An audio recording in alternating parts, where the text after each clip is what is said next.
Hoy vamos a hablar de la selección natural. Este módulo es muy sencillo.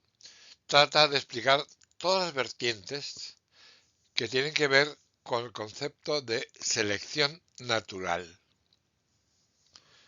En biología, la selección natural es el proceso de adaptación al entorno, mediante el cual solo los seres vivos que posean ciertas características se pueden reproducir y así transmitir a la siguiente generación las características de su genoma.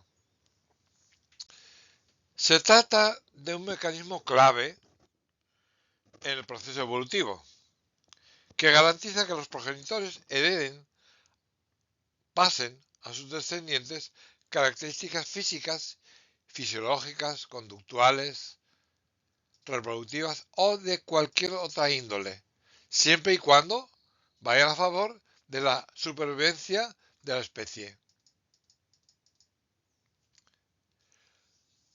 Así que la selección natural es un proceso realmente lento, que tiene lugar a lo largo de las generaciones. A veces es más rápido, a veces es más lento. Se inserta en la lógica de la supervivencia del más apto, tal como lo intuyó Darwin en sus estudios. Pero la supervivencia del más apto es una visión muy simple de lo que es la selección natural, porque tiene muchos aspectos que ni siquiera Darwin entró en su concepción. Una forma sencilla de comprender la selección natural, tal como Darwin la formulara, es que el mundo se encuentra en constante cambio y las formas de vida, para perpetuarse, se ven obligadas a diseñar estrategias y mecanismos para adaptarse a dichos cambios. Aquí, al decir las formas de vida, se ven obligadas a diseñar estrategias. Esto se presenta a una confusión, como si las formas de vida fueran inteligentes y escogieran por su cuenta lo que les conviene. Y esto no es así. La selección natural no actúa así. La selección natural actúa a ciegas y cada especie no escoge lo que le conviene o no le conviene. Simplemente, de un set de mutaciones diferentes, algunas son más ventajosas que otras. Por lo tanto, cuando se encuentra en un medio ambiente que esa característica es importante, es ventajosa, ese individuo, ese grupo de individuos que tienen esa característica, pasan a la siguiente generación, porque sobreviven al ambiente. Aquellos que no resultan favorecidos por la selección natural, ya sea porque no se adaptaron lo suficiente o se adaptaron mal, están destinados a aparecer y extinguirse. La selección natural es el principal motor de la evolución, según muchos. Hay voces discrepantes, por supuesto. Esto es la teoría moderna sintética adaptada a la actualidad y sus efectos continuos son estudiados actualmente con mucha seriedad.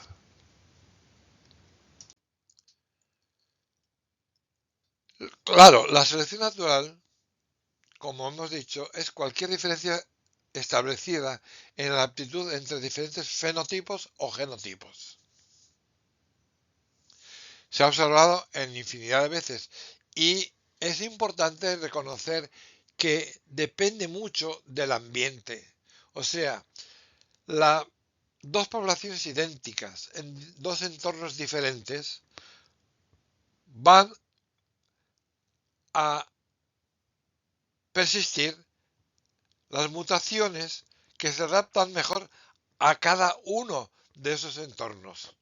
O sea, que con el tiempo las dos poblaciones tendrán diferente genoma, cada uno adaptado al ambiente en que estuvieron. Claro, para que esto ocurra hay que dar mucho tiempo, mucha, muchas generaciones para que se adapten y vayan heredando los rasgos apropiados a ese entorno.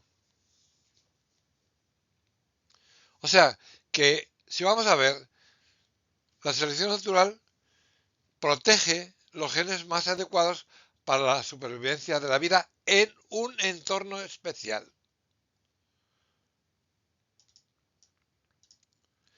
Y en cambio, extingue aquellos genes que no tienen la misma capacidad de sobrevivencia en ese entorno.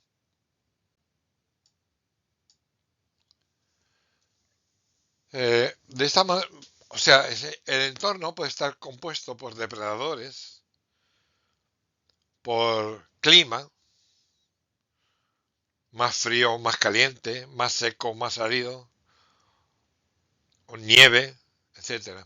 Y ese entorno, junto con los depredadores de ese entorno y depredadores también, hay que contar las enfermedades propias de ese entorno.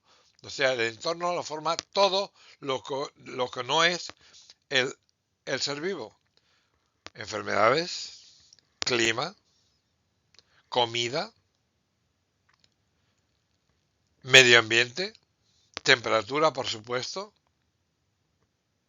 y depredadores grandes también, si los tienen. En cambio, si la mutación resultara perjudicial, en algunos casos, por ejemplo, si en vez de reproducirse más a presa, significa que el individuo tiene un color llamativo que hace que los depredadores lo puedan ver desde lejos, es muy probable que, por selección natural, dicho individuo y sus descendientes se extingan, devorados por los depredadores, mientras los demás continúan reproduciéndose.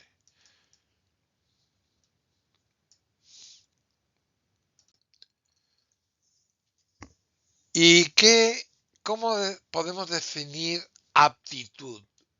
Una palabra muy general. En realidad, desde el punto de vista evolutivo, aptitud es el número de descendientes que un individuo deja a la siguiente generación. Significa que el número de descendientes es el índice de adaptación que ese individuo ha tenido al ambiente. Si un individuo no se ha adaptado bien al ambiente, tendrá menos descendientes que otro. O sea que la aptitud, medida como el número de descendientes que pasan a la siguiente generación, es un índice que indica qué tal apto está para pasar a la siguiente generación. La selección provoca la evolución cuando existe una correlación entre un fenotipo y la aptitud. Y una correlación para ese fenotipo entre los padres y la descendencia. El ritmo de propagación de un alelo beneficioso en una población viene determinado por la intensidad con la que se ve favorecido, medido por su coeficiente de selección y por la cantidad de variación genética en ese locus en la población. Incluso si es favorecido por la selección, una nueva mutación beneficiosa puede perderse por azar cuando todavía es rara. Si solamente un individuo tiene una mutación maravillosa, increíble, pero no da tiempo a extender esa mutación a otros individuos, puede ser que desaparezca y no pasa nada. O sea que depende mucho del azar también, como decía Kimura. De hecho, un alelo que no tiene ningún efecto sobre la aptitud, o sea, que no es ni mejor ni peor, puede propagarse si está asociado con un alelo en otro locus que está favorecido por la selección. Una consecuencia es que un barrido selectivo reduce la variación genética en la región del cromosoma cercana al locus seleccionado. Cuando un locus está cerca de otro locus, va a tender en el crossing over a seleccionarse más a menudo con el locus favorecido, aunque el locus B no sea el mejor. Si el locus A está cerca del B, se pueden ligar y heredarse a las siguientes generaciones, aunque el locus B no aporte ninguna ventaja evolutiva. De hecho, en muchos casos, los heterocigotos tienen un mayor grado de aptitud que los homocigotos para uno u otro alelo. Esta situación, conocida como heterosis o sobredominancia, conduce a la coexistencia estable de ambos alelos en la población y, por tanto, contribuye a la variación genética generalizada que se encuentra en las poblaciones de la mayoría de los organismos. Uno de los muchos ejemplos bien investigados de sobredominancia en animales es el polimorfismo de color que existe en el crustáceo copépodo marino Thisbe reticulata. En la laguna de Venecia se encuentran tres poblaciones de variantes de color, conocidas como violácea, genotipo homocigótico, maculata, otro genotipo homocigótico, y violáceo maculata, genotipo heterocigótico. El polimorfismo de color persiste en la laguna porque los heterocigotos sobreviven mejor que cualquiera de los dos homocigotos. En los experimentos de laboratorio, la aptitud de los tres genotipos depende del grado de aglomeración. Cuanto mayor sea el hacinamiento, con más competencia por los recursos, mayor será la superioridad de los heterocigotos. Pasando a otro campo, un ejemplo especialmente interesante de la superioridad de los heterocigotos en los seres humanos lo proporciona el gen responsable de la anemia de células falciformes. La hemoglobina humana en los adultos es en su mayor parte hemoglobina A o alfa, una molécula de 4 componentes formada por dos cadenas de hemoglobina alfa y 2 beta.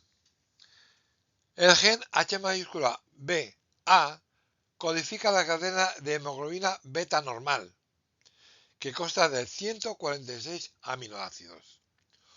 Un alelo mutante de este gen, el HBS, hace que la cadena beta tenga en la sexta posición el aminoácido valina, en lugar de ácido glutámico. Esta simple sustitución, aparentemente menor, modifica las propiedades de la hemoglobina. De modo que los homocigotos con el alelo mutante sufren una forma grave de anemia, que en la mayoría de los casos conduce a la muerte antes de la edad de reproducción. Punto importante, antes de la edad de reproducción. O sea que ya no pueden pasar ese gen a sus descendencia. El alelo HBS se da en algunas poblaciones africanas y asiáticas con una alta frecuencia. Esto era antes desconcertante, porque la gravedad de la anemia, que representa una fuerte selección natural contra los homocigotos, debería haber eliminado el alelo defectuoso, heterocigoto. Pero los investigadores observaron que el alelo HBS se presentaba con alta frecuencia precisamente en las mismas regiones del mundo donde era endémica una forma especialmente grave de malaria, causada por el parásito Plasmodium falciparum. Se planteó la hipótesis de que los heterocigotos eran resistentes a la malaria, mientras que los homocigotos no lo eran. En las regiones infestadas de paludismo, los heterocigotos sobrevivían mejor que cualquiera de los homocigotos, que tenían más probabilidad de morir de paludismo o de anemia. Esta hipótesis se ha confirmado de varias maneras. La más significativa es que la mayoría de los pacientes hospitalizados que sufren formas graves o mortales de malaria son homocigotos. Qué casualidad, ¿no?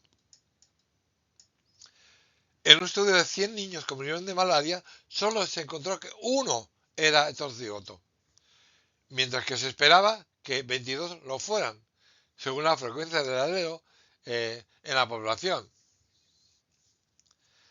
La variación espacial se refiere a cómo se extiende geográficamente una variante ventajosa. Claro, al tener un defecto en la hemoglobina, la anemia falciforme hace que no sea tan fácilmente infectable por el paludismo, lo cual hace que tengan una ventaja los heterocigotos sobre los homocigotos, que realmente en otras zonas del mundo son superiores y resisten mucho mejor los problemas del ambiente porque no tienen anemia.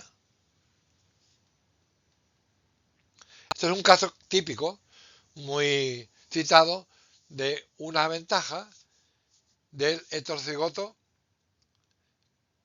sobre el homocigoto, que teóricamente sería negativa, porque el homocigoto no tiene anemia y el heterocigoto sí. Esta situación se da en varios países de África y de Asia.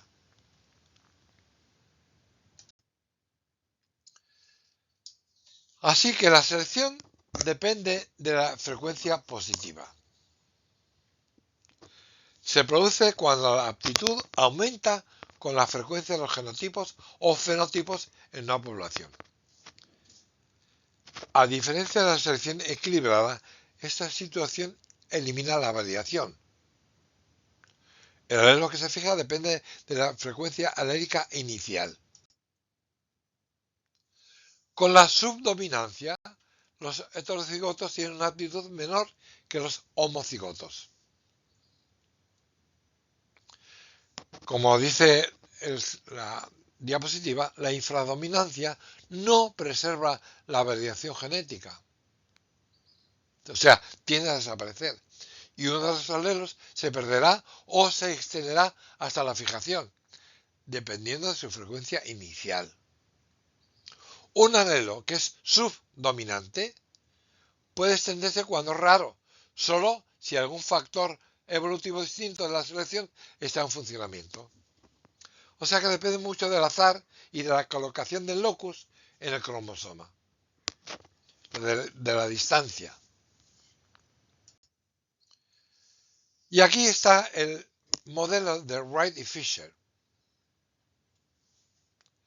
El modelo Wright-Fisher describe una población con generaciones discretas y no superpuestas.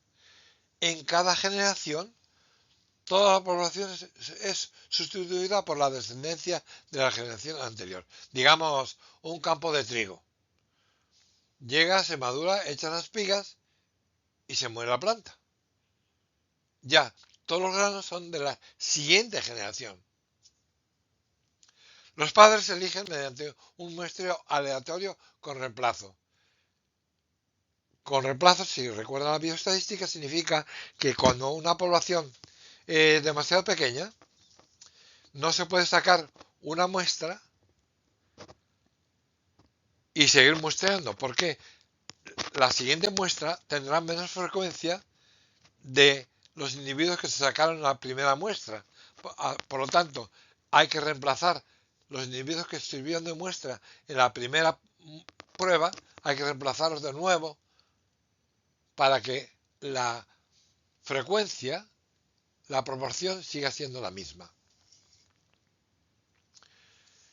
En una población haploide de tamaño constante n, la probabilidad de que un alelo presente en Y individuos esté presente en J individuos en la siguiente generación viene dada por la probabilidad de muestreo binomial. Esto en realidad hay que aprendérselo teóricamente porque nadie va a meterse con el teorema de Fisher-Wright como está escrito aquí. Aquí está explicado. Voy a tratar de explicar esta ecuación, ¿no? N es una población haploide de tamaño constante. ¿Okay? El alelo I por J, PI y J, está presente en J individuos en la siguiente generación. Viene dada por la probabilidad de muestreo binomial. O sea, es una aplicación de la ley de Hardy-Wimmer y Wright-Fisher. Claro, estas conclusiones solo son válidas bajo ciertas condiciones. La evolución puede hacer que la aptitud media de una población disminuya cuando la aptitud depende de la frecuencia. Claro, cuanto más rápidamente ocurra una mutación en una población, la frecuencia aumentará rápidamente en la población y dará más oportunidad a esa población para reproducirse y pasar esa mutación a la siguiente generación, aunque esa mutación sea deletérea.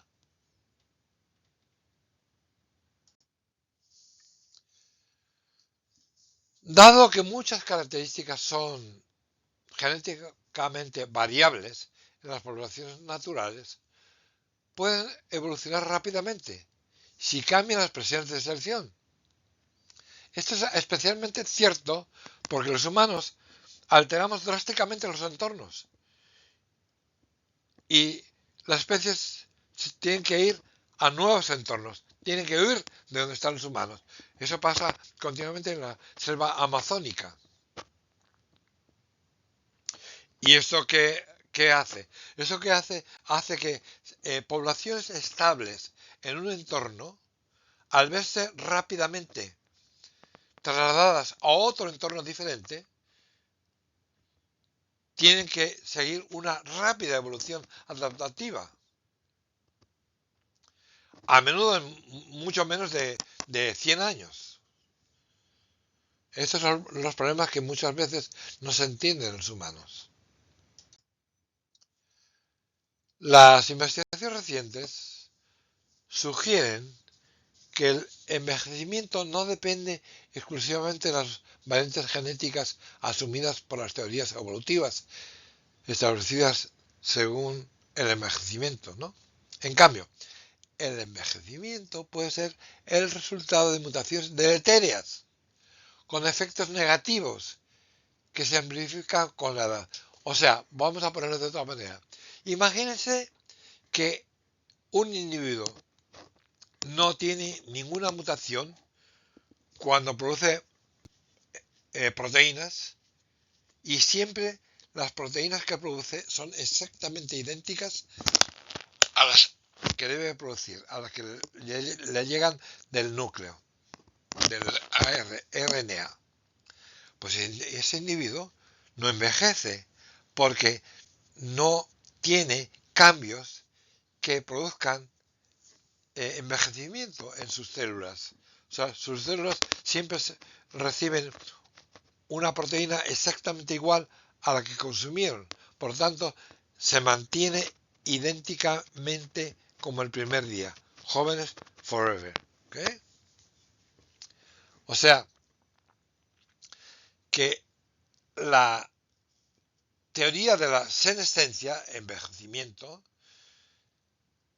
dice que es el resultado de muchas mutaciones negativas, deletéreas, equivocadas, que tienen efectos negativos y que se amplifican con la edad.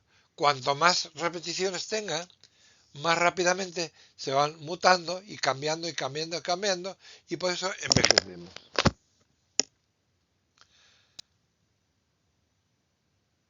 Si el aumento del efecto negativo con la edad es una propiedad general de las mutaciones deleterias, la proporción de mutaciones con capacidad de contribuir al envejecimiento puede ser considerablemente mayor de lo que se creía. O sea que actualmente la teoría del envejecimiento se basa en la aceleración de las mutaciones dentro del ADN del individuo, sea animal o planta o lo que sea. Y es que la selección natural exige tres condiciones. Una, variación fenotípica para uno o más caracteres en el seno de una población. Claro, si no hay variación fenotípica, el entorno natural no tiene nada para seleccionar. Es como si uno llegara a un banquete en que el único plato que hay es arroz con gandules. ¿Qué va a elegir? Arroz con gandules. No hay remedio. No hay variación. Y la segunda característica es que de esas variaciones, al menos una parte de esas variaciones sea heredable. O sea, que pueda pasar a la descendencia. O sea, aquí se convocó Lamarck, ¿no? O sea, si yo soy boxeador y desarrollé unos tremendos bíceps, pero a mi hijo no le gusta el deporte, se la pasa con el celular, no camina, no corre, no levanta pesas, no hace ningún deporte, pues esa ventaja del boxeo de su papá no pasa a su hijo. No es heredable. Mira, ahí está el problema de Lamarck.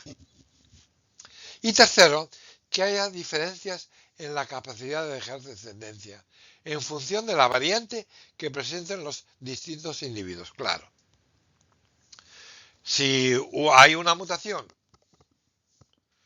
y esa mutación no da ninguna ventaja de descendencia mayor que otra, pues no hay ninguna ventaja. Las dos mutaciones van a seguir paralelas forever, hasta que el entorno favorezca una de los dos. Así que, pues, la eficacia biológica es una parte de la selección natural, pero no toda ella. ¿Qué? El segundo concepto que es importante definir para entender la selección natural es el de adaptación. De acuerdo con Dostoevsky, el famoso biólogo evolutivo ruso, en biología se entiende por adaptación tres cosas distintas. Una, se llama adaptación el proceso evolutivo que hace que los organismos tengan mayor capacidad para vivir y reproducirse en un determinado nicho ecológico. Ok, hasta ahora es lo normal. B, el estado por el cual un organismo o población de organismos puede vivir y reproducirse satisfactoriamente en un determinado nicho ecológico. Ajá, aquí entra el ambiente. Reproducirse satisfactoriamente. No solamente vivir, reproducirse satisfactoriamente, con éxito. Dice cualquier carácter fenotípico que encaja con algún aspecto del entorno donde habita el organismo, de manera que aumenta las probabilidades de que su portador sobreviva y deje descendencia. Aquí yo siempre traigo el ejemplo de la cotorra. Las cotorras son verdes. La cotorra puertorriqueña es verde y todas las cotorritas que vemos por ahí son verdes. ¿Por qué el verde aporta una ventaja en el ambiente que vive? Generalmente está en la grama. Yo he visto al caminar por un campo, en la pista de Raimi, he visto docenas de cotorritas verdes que hasta que estuve cerca y volaron no las había visto porque se confunden con la grama. Los depredadores también van a confundir a esas cotorritas con la grama y no las van a ver tan fácilmente como una cotorra que sea amarilla o blanca, ¿no? O sea que es un carácter fenotípico que encaja con un aspecto del entorno, el color verde. Interesante.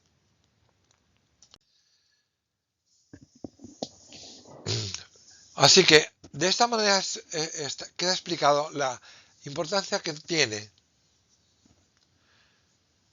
el entorno y la evolución. O sea, muchas veces el entorno se puede decir que es como la selección natural. ¿eh? Es más, puede haber muchas mutaciones, un pool genético muy diverso en una población, y si el entorno no cambia, esa población sigue estable ahí sin ninguna ventaja para nadie. Ahora, al momento que hay una diferencia en el entorno, o no hay agua, o llueve demasiado, o cambia la temperatura, o cambia lo que sea, o el alimento que comen escasea, en ese momento ya las mutaciones que hay en la población esta, la población tan diversa, una mutación va a tener ventaja sobre alguna otra y esa va a triunfar sobre las demás. Se entienden 4 tipos de selección natural. En otra presentación yo hablé de ellas, pero aquí la vamos a repetir porque es el tema del módulo 4. La primera es la selección estabilizadora, también conocida como negativa o normalizadora. Es el tipo más común de selección natural, en la que se privilegia genéticamente a los individuos comunes. El típico ejemplo de los bebés cuando nacen. Si nace sobrepeso, va a tener problemas de diabetes o de cualquier tipo relacionado con el sobrepeso. Si el bebé es muy flaco, está por debajo del peso normal, también va a tener problemas de sobrevivencia. Por tanto, se selecciona el peso promedio, digamos, tantas libras. El que pase de ahí tiene problemas. El que no llegue ahí, también. Eso es una selección estabilizadora o normalizadora, que se favorece el promedio más común en una población. La siguiente selección es la selección direccional, que es opuesta al caso anterior. O sea, la selección direccional empuja hacia un fenotipo. Por ejemplo, lo que les dije de las cotorras. La selección natural empuja a las cotorras a tener el color preferente de su entorno. Otros pájaros serán brown, otros pájaros serán negros, depende de en qué entorno se mueven.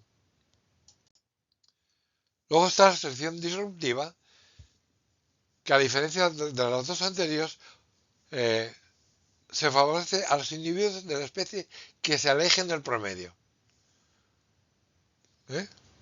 O sea que muestren características sobresalientes opuestas entre sí. Esta selección favorece a la especialización. Y lo tenemos, el ejemplo está en los finches de las Galápagos, los picos. Ya lo dije en otra conferencia, no voy a repetir aquí. Luego está una selección que muchos consideran que no es selección realmente, la sexual. No siempre considera una forma de selección natural. Consiste en cómo compiten los miembros de una población por reproducirse. No solamente eso, también consiste en la preferencia de la hembra por un tipo de macho. Y la preferencia del macho por un tipo de hembra. O sea que funciona both ways. De ida y de venida. Teóricamente está, yo lo digo siempre en clase, esta selección sexual es maravillosa. ¿Por qué? Porque si todo el mundo elige para casarse y para tener descendencia a gente guapa, con cuerpos perfectos, gente amable, gente buena e inteligente, quiere decir que con el tiempo toda la humanidad sea gente guapa, hermosa, inteligente, brillante y buena gente. Qué maravilloso. Parece que en esto hemos fallado, porque no se ve la, la evolución en este sentido. ¿Ok? Entonces, la última pregunta que queda, que todavía no tiene respuesta definitiva, es si los rasgos evolucionan porque son buenos para el grupo o porque son buenos para el individuo. O sea, la pregunta es si los grupos y no los organismos individuales son alguna vez unidades de selección. Bueno, yo creo, mi opinión personal, cada uno puede tener la suya, todo esto no se está definiendo, que de todas maneras cualquier selección natural empieza por un individuo. O sea, las mutaciones no hay prueba de que una mutación se produzca a la vez en un grupo. Una mutación se produce en un individuo y si es ventajosa se extiende lentamente por el grupo. O sea que la selección natural elige el individuo. A veces el individuo tiene una mutación en un momento que no es ventajosa por el entorno en que está o por la edad que tiene o por lo que sea. Desaparecerá. Otras veces no. Pero lo que es verdad es que lo que se seleccionó por la selección natural fue el individuo, no el grupo, porque no ocurre una mutación instantánea en un grupo a la vez. Ocurre en un individuo y luego de ahí se propaga lentamente con diferencias de velocidad dependiendo de la presión del entorno, se propaga por todo el grupo, por toda la población. Bien, espero que les haya gustado esta conferencia. Es muy complicada y eh, aclara algunos términos que la gente simplísticamente cree que decir que la supervivencia del más fuerte o del más apto es todo. Y no es verdad. Es una simplificación absurda. A veces el más apto es el que falla. ¿Okay? Depende de qué ambiente esté. Y el más fuerte no significa ser fuerte físicamente. Pues es más fuerte de otra manera. Ejemplos los tenemos en los huracanes. Cuando un huracán llega a una zona de bambúas, las bambúas se doblan y no se parten. ¡Qué maravilla! Son más débiles que el roble. Son más débiles que el tabonuco. Son más débiles que las palmas reales. Sin embargo, las cañas se doblan, dejan pasar el viento y al día siguiente están como si nada hubiera ocurrido. ¿Quién es más fuerte? ¿El tabonuco, el roble o la bambúa? Bueno, ya ven, la bambúa aguanta mejor el entorno en ese caso.